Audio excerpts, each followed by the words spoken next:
One word to describe the beginning of my journey through motherhood? Mm, Bittersweet. Very bittersweet. All of the lessons I learned hit me like whiplash, okay? It was not easy waking up every 2 hours to feed a baby, only getting 2 hours of consecutive sleep, and but also having this small gift that came from you that you just love so much and is so cute. And my 2 hours is up because my baby is up. 1 second while I go get her.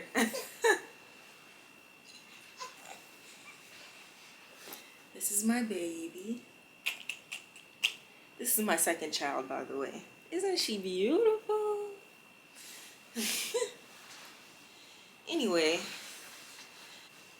a lot of the time I found myself questioning, why would women do this? My grandma had 6 kids, okay? And my granddad had 32. So that's like 7 kids per wife.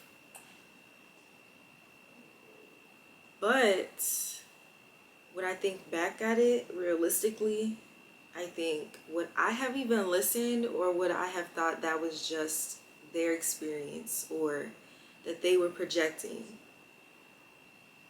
Who knows? No one ever told me. But I'm not upset with them because honestly, nothing can prepare you for motherhood. And you really won't get it until you're in it. And that's why some people say, welcome to the club. Because it really does feel like a club. But for my first point, motherhood can be very lonely.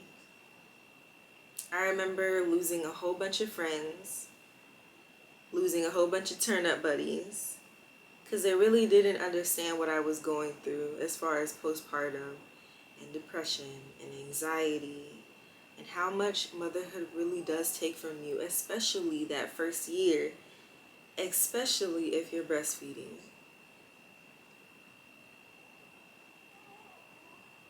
And it's also very lonely because I feel like the generations before us had a village. They had auntie, they had grandma, they had mom there. But our generation is more spread out. We go and we do our own thing. We live in other states. And also, grandma has to work now. So, you might have to hire your village. You might have to hire a nanny, a doula, somebody. Because if you don't, then it's just you. Maybe you and your husband, but somebody gotta work, right? Yeah.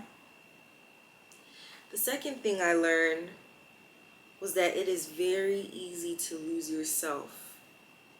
Mostly because you don't have that village. My child's first 2 years of his life, it was literally just me and his dad.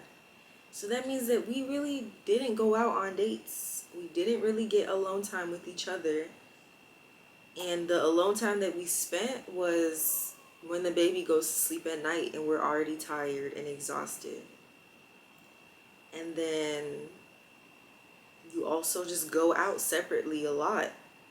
If I want to go to the gym, then he's watching our kids. If he wants to go to the gym, then I'm watching the kids. So, yeah. It can get very lonely, and it is very easy to lose yourself. And motherhood is so engulfing. You have to sleep. You try to sleep when the baby sleeps. You try to eat when you can, and breastfeeding and doing laundry in between those times and cooking in between those times. That you do all of that, and then it's all of a sudden 2 o'clock at night. So yeah, it's very easy to lose yourself. And the third thing that I have is mom guilt. Think about all of the things that I just listed. Those aren't even everything that you do for your child on a day-to-day basis. And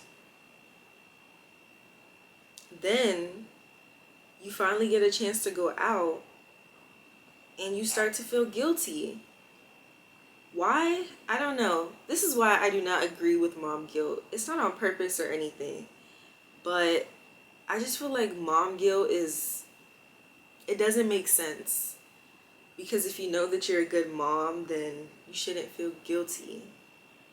But it happens. It happens. I would go out. I mean, for a long time, I was a stay-at-home mom. And then I would finally get to go out. And I would feel bad. Why? You spend 24/7 with your children. But I no longer deal with that. So that's a good thing. Yeah. Then my next point, my third, well, I don't know.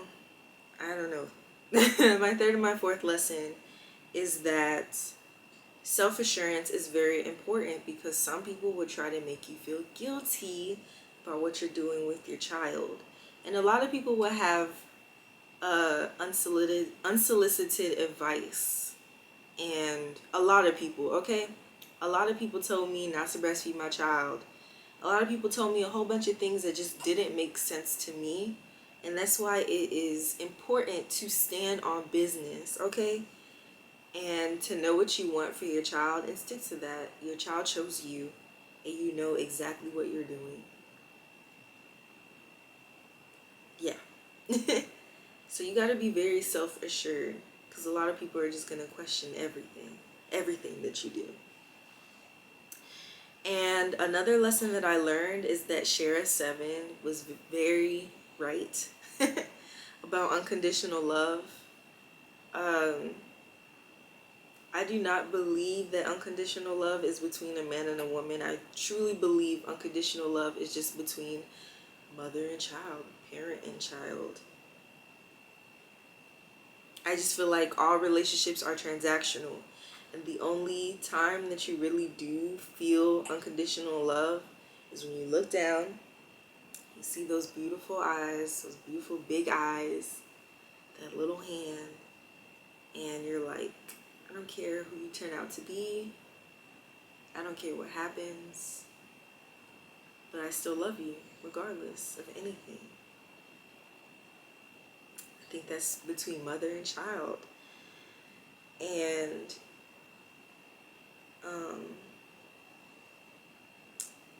also, something that my friends ask me all the time since having children, is, do I think that they should have a child because their partner wants them to have a child? And one thing I always say is that having children should be a selfish decision when it comes to the woman and she's deciding. Yes, it is so great that your partner wants a child. It is so great. And I'm not talking about married people. Do whatever you want if you're married. You can take this you can take this advice if you're married as well. It applies to everybody really. But especially if you are just dating and you're not married or anything, only have a child with someone if you want a child.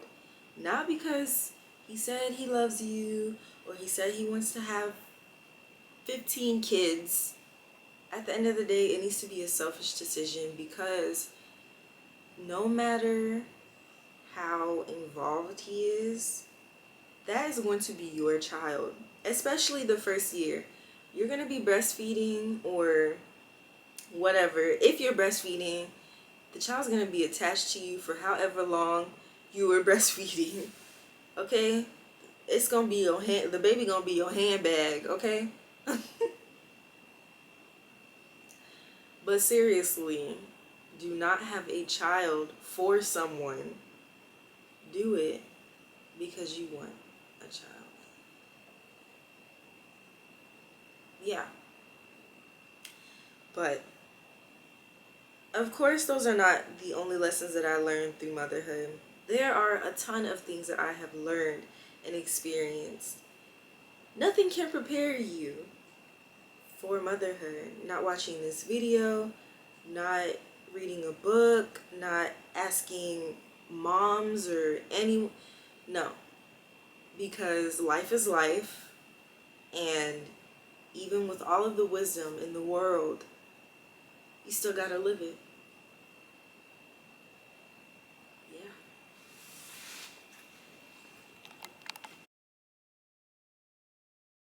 Until you experience it. Which brings me to my first point. Start over.